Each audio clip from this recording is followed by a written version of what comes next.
ಇಲ್ಲಿವರೆಗೂ JDS ನ ಪಾತ್ರ ಇಲ್ಲ. ಬಿಜೆಪಿ ಅವರು ಹೇಳ್ತಿದ್ದಾರೆ ಎಲ್ಲ ಆದ್ಮೇಲೆ ನಾವು ಹೋಗಿದ್ದೀವಿ, ನಮಗೂ ಗಲಾಟೆಗೂ ಸಂಬಂಧ ಇಲ್ಲ, ಅಲ್ಲಿರುವ ಬಹುಸಂಖ್ಯಾತ ಹಿಂದೂಗಳ ಧಾರ್ಮಿಕ ಭಾವನೆ ರಕ್ಷಣೆಗೆ ನಾವು ಹೋಗಿದ್ದೀವಿ ಅಂತ ಹೇಳಿ.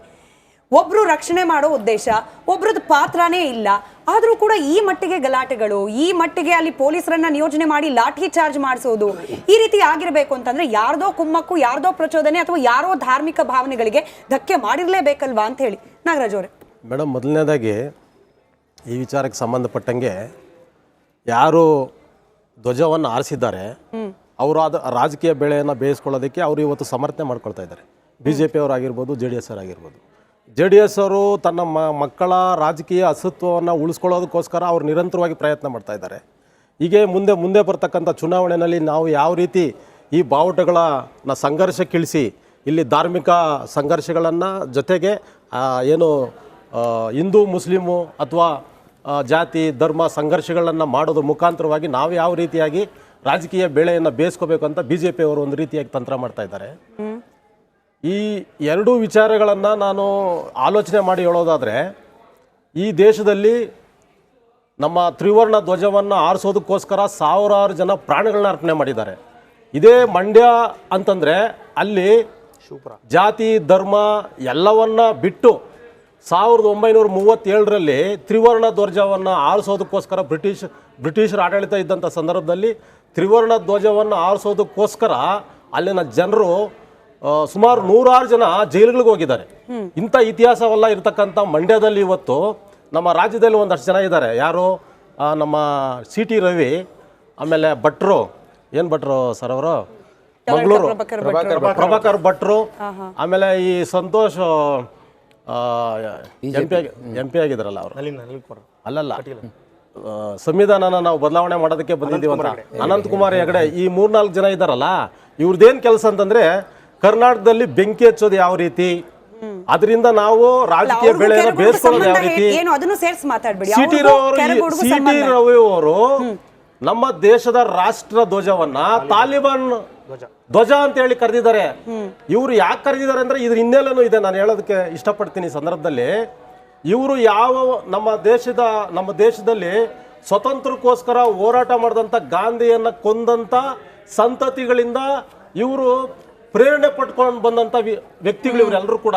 ಇವ್ರಿಗೆ ಯಾವುದೇ ರೀತಿ ದೇಶ ಪ್ರೇಮ ಇಲ್ಲ. ದೇಶ ಪ್ರೇಮ ಅಂತ ಹೇಳ್ಕೊಳ್ಳೋದೇನಂದ್ರೆ ಅದರಿಂದ ರಾಜಕೀಯ ಬೆಳೆ ಬೇಯಿಸ್ಕೊಳ್ಳೋದು ಅಷ್ಟೇ BJP ಅವರು.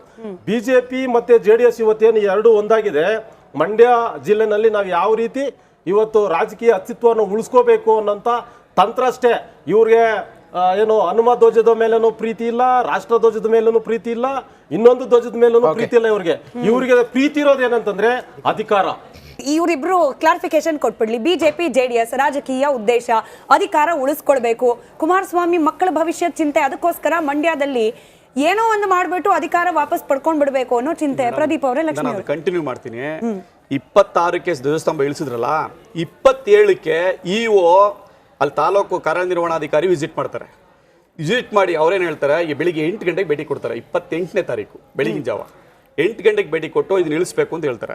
ಆವಾಗ ಅಲ್ಲಿರ್ತಕ್ಕಂಥ ಈ ಭಜನಾ ಮಂಡಳಿಯ ಸಮಿತಿಯ ಸದಸ್ಯರು ಮತ್ತು ಊರಿನ ಅಕ್ಕಪಕ್ಕದ ಗ್ರಾಮಸ್ಥರು ರಿಕ್ವೆಸ್ಟ್ ಮಾಡ್ಕೊಳ್ತಾರೆ, ನಮಗೆ 1 ವಾರ ಕಾಲಾವಕಾಶ ಕೊಡಿ, ನಾವು ಈ ವಿಚಾರವನ್ನು ನಮ್ಮಲ್ಲೇ ಬಗೆಹರಿಸ್ಕೊಂಡು ಇತ್ಯರ್ಥ ಮಾಡ್ಕೊಳ್ತೀವಿ, ನಾವು ಇಳಿಸ್ತೀವಿ ಅನ್ನೋ ಮಾತನ್ನ ಅಸೂರೆನ್ಸ್ನ ಈವರು ಕೊಡ್ತಾರೆ. ಆದರೆ ಆ ಯಾವ ವಿಚಾರಕ್ಕೂ ಅವ್ರು ಒಟ್ಟಾಗ್ತಾರೆ ಈವರು. ಆದರೆ 3 ಗಂಟೆಗೆ ಅವತ್ತಿನ ದಿವಸ 3 ಗಂಟೆಗೆ DC ಅವರು, AC ಅವರು ಮತ್ತು ತಹಸೀಲ್ದಾರ್ ನೇತೃತ್ವದಲ್ಲಿ ಪೊಲೀಸ್ನವರ ಕರ್ಕೊಬಂದು ಇಳಿಸುವ ಪ್ರಯತ್ನ ಆಗುತ್ತೆ. ತಿರ್ಗಾ ಮತ್ತೆ ಇಳಿಸಕ್ಕಾಗಲ್ಲ, ಯಾಕಂದ್ರೆ ಹೊಟ್ಟೋಯ್ತಾರೆ. ಮತ್ತೆ ನೈಟ್ ಬರ್ತಾರೆ, ಮತ್ತೆ ಇಳಿಸಕ್ ಪ್ರಯತ್ನ ಪಡ್ತಾರೆ, ಮತ್ತೆ ಜಗಳ ಆಗುತ್ತೆ. ಅದಾದ್ಮೇಲೆ ಗಲಾಟೆ ಆಗುತ್ತೆ, ಅಲ್ಲಿ ಲಾಠಿ ಚಾರ್ಜ್ ಆಗುತ್ತೆ, ಸಣ್ಣ ಲಾಠಿ ಚಾರ್ಜ್ ಆಗುತ್ತೆ. ನೆಕ್ಸ್ಟ್ ಡೇ ಸ್ಟ್ರೈಕ್ ಕಾಲ್ಫರ್ ಮಾಡ್ತಾರೆ. ಸ್ಟ್ರೈಕ್ಗೆ ಕುಮಾರಸ್ವಾಮಿ ಅವರು ಹೋಗಿದ್ದಾರೆ, ಕಾರ್ಯಕರ್ತರ ಪರವಾಗಿ ಹೋಗಿದ್ದಾರೆ. ಅದ್ರಲ್ಲಿ ತಪ್ಪೇನಿಲ್ಲ. ಅದೇನು ರಾಜಕೀಯ ಏನಲ್ಲಿ ಇದು ಪೊಲಿಟಿಕ್ಸ್ ಮಾಡಕ್ಕೆ ಇರೋದು. ಪೊಲಿಟಿಕ್ಸ್ ನಮ್ಮ ಕಾರ್ಯಕರ್ತರ ಪರವಾಗಿ ಇರೋದು. ಕಾರ್ಯಕರ್ತರಿಗೆ ನೋವಾದಾಗ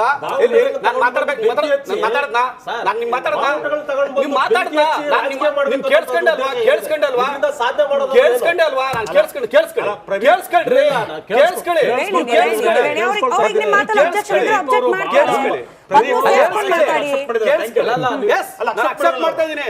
ಕಾರ್ಯಕರ್ತರಿಗೆ ಲಾಠಿ ಚಾರ್ಜ್ ಮಾಡಿದ್ರು. ಯಾವ ಕಾರ್ಯಕರ್ತರ ಮೇಲೆ ಲಾಠಿ ಚಾರ್ಜ್ ಮಾಡಿದ್ರು ಈ ಸರ್ಕಾರ ತನ್ನ ಅಧಿಕಾರವನ್ನು ದುರುಪಯೋಗ ಪಡಿಸಿಕೊಂಡು ಆ ಕಾರ್ಯಕರ್ತರ ಪರವಾಗಿ ಕುಮಾರಸ್ವಾಮಿ ಅವರು ಸ್ಟ್ರೈಕಲ್ ಭಾಗವಹಿಸಿದ್ದಾರೆ. ಅವರ ಭಾವನೆಗಳಿಗೆ ಬೆಲೆ ಕೊಟ್ಟಿದ್ದಾರೆ. ಅದ್ರ ಯಾವುದೇ ತಪ್ಪಿಲ್ಲ. ಈ ಪೊಲಿಟಿಕ್ಸ್ ಮಾಡಕ್ಕೆ ಇರೋದು, ರಾಜಕಾರಣ ಮಾಡಕ್ಕೆ ಇರೋದು. ಕಾರ್ಯಕರ್ತರ ಭಾವನೆಗಳಿಗೆ ಬೆಲೆ ಕೊಡಬಾರ್ದು.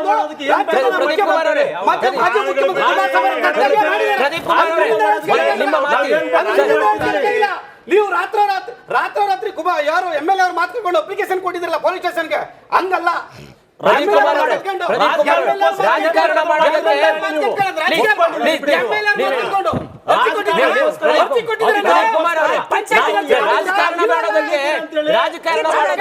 ಬೇರೆ ಬೇರೆ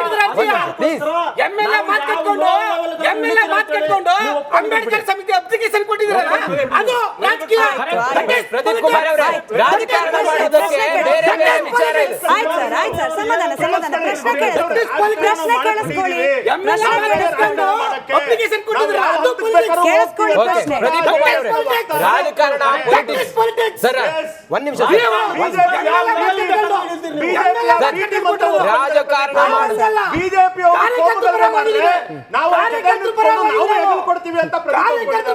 ಪ್ರದೀಪ್ ಕುಮಾರ್ ಅವರೇ,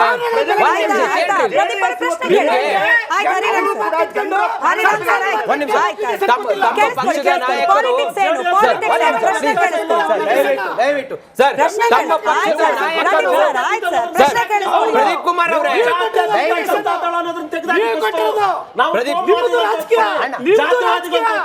ಚರ್ಚೆ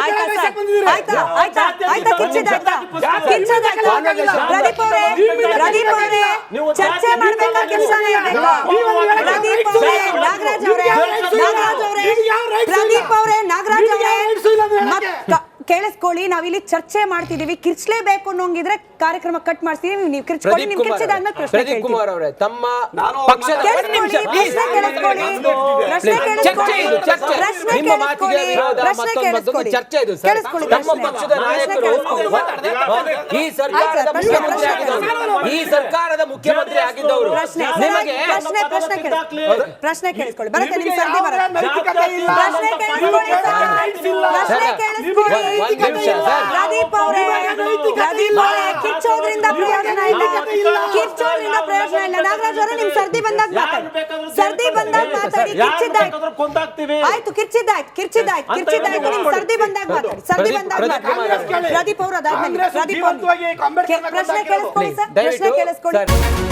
ರಿಪಬ್ಲಿಕ್ ವರ್ಲ್ಡ್ ಆಪ್ ಇದು ಕೇವಲ ಅಪ್ಲಿಕೇಶನ್ ಅಲ್ಲ, ಸಮಗ್ರ ಸುದ್ದಿಗಳ ಸಂಪರ್ಕ ಮಾರ್ಗಕ್ಕೆ ಕ್ರಾಂತಿಕಾರಿ ಬದಲಾವಣೆ. ರಿಪಬ್ಲಿಕ್ ವರ್ಲ್ಡ್ ಆಪ್ ಕೇವಲ ಸುದ್ದಿ ಅಪ್ಲಿಕೇಶನ್ ಪರಿಚಯಿಸ್ತಾ ಇಲ್ಲ, ಬದಲಾಗಿ ಡಿಜಿಟಲ್ ಸುದ್ದಿ ಬಳಕೆಯ ಹೊಸ ಯುಗಕ್ಕೆ ನಾಂದಿ ಹಾಡುತ್ತಿದೆ.